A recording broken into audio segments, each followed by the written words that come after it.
अथ 65तमः सर्गः। अथाङ्गदवचः श्रुत्वा ते सर्वे वानरऋषभाः स्वम् स्वम् गतौ समुत्साहमूचुस्तत्र यथाक्रमम्। गजो गवाक्षो गवयः शरभो गन्धमादनः मैन्दश्च द्विविदश्चैव सुषेणो जाम्बवांस्तथा। आबभाषे गजस्तत्र प्लवेयम् 10 योजनम् गवाक्षो योजनान्याह गमिष्यामीति 20।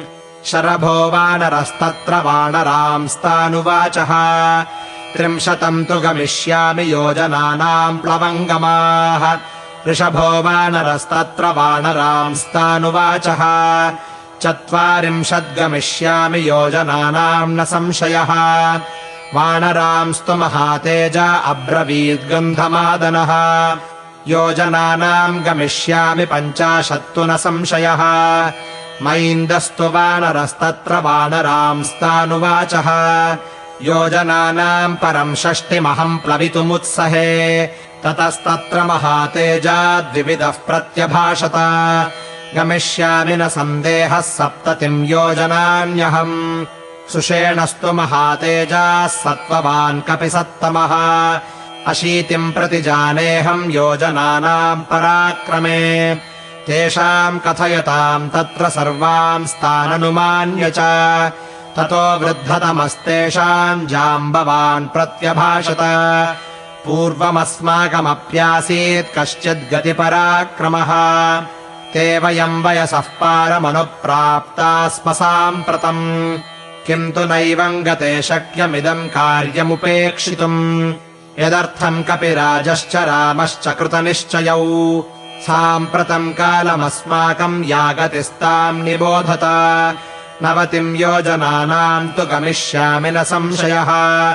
तांश्च सर्वान् हरिश्रेष्ठान् जाम्बवानिदमब्रवीत् न खल्वेतावदेवासीद्गमने मे पराक्रमः। मया वैरोचने यज्ञे प्रभविष्णुः सनातनः प्रदक्षिणीकृतः पूर्वम् क्रममाणस्त्रिविक्रमम्। स इदानीमहम् वृद्धः प्लवने मन्दविक्रमः यौवने च तदासीन्मे बलमप्रतिमम् परम्। सम्प्रत्येतावदेवाद्य शक्यम् मे गमने स्वतः।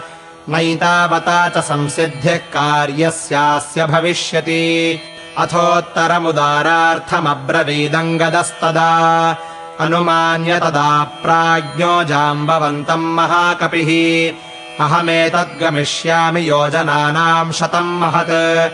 निवर्तने तु मे शक्तिः स्यान्न वेति न निश्चितम्। तमुवाच हरिश्रेष्ठम् जाम्बवान् वाक्यकोविदः ज्ञायते गमने शक्तिस्तव हर्यर्क्षसत्तमा। कामम् 100 वा न ह्येष विधिरुच्यते।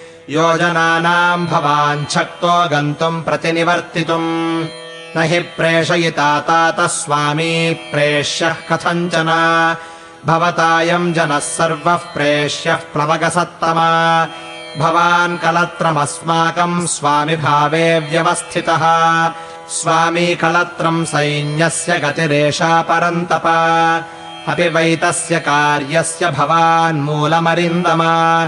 तस्मात् कलत्रवत्तात प्रतिपाल्यः सदा भवान्। मूलमर्थस्य संरक्ष्यमेष कार्यविदान्नयः। मूले हि सति सिद्ध्यन्ति गुणाः सर्वे फलोदयाः। तद्भवानस्य कार्यस्य साधनम् सत्यविक्रमा। वृद्धिविक्रमसम्पन्नो हेतुरत्र परन्तप। गुरुश्च गुरुपुत्रश्च त्वम् हि नः कपिसत्तमा।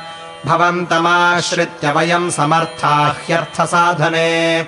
उक्तवाक्यम् महाप्राज्ञम् जाम्बवन्तम् महाकपिः प्रत्युवाचोत्तरम् वाक्यम् बालिसूनुरथाङ्गदः। यदि नाहम् गमिष्यामि नान्यो वानरपुङ्गवः। पुनः खल्विदमस्माभिः कार्यम् प्रायोपवेशनम्। न ह्यकृत्वा हरिपतेः सन्देशम् तस्य धीमतः। तत्रापि गत्वा प्राणानाम् न पश्ये परिरक्षणम्। स हि प्रसादे चात्यर्थकोपे च हरिरीश्वरः। अतीत्य तस्य सन्देशम् विनाशो गमने भवेत्। तत्तथा ह्यस्य कार्यस्य न भवत्यन्यथा गतिः तद्भवानेव दृष्टार्थः सञ्चिन्तयितुमर्हति सोऽङ्गदेन तदा वीरः प्रत्युक्तः प्लवगर्षभः जाम्बवानुत्तमम् वाक्यम् प्रोवाचेदम् ततोऽङ्गदम् तस्य ते वीरकार्यस्य न किञ्चित् परिहास्यते एष सञ्चोदयाम्येनम् यः कार्यम् साधयिष्यति ततः प्रतीतम् प्लवताम् वरिष्ठमेकान्तमाश्रित्य सुखोपविष्टम् सञ्चोदयामास हरिप्रवीरो हरिप्रवीरम् हनुमन्तमेव इत्यार्षे श्रीमद् रामायणे वाल्मीकीये आदिकाव्ये किष्किन्धाकाण्डे 65तमः सर्गः।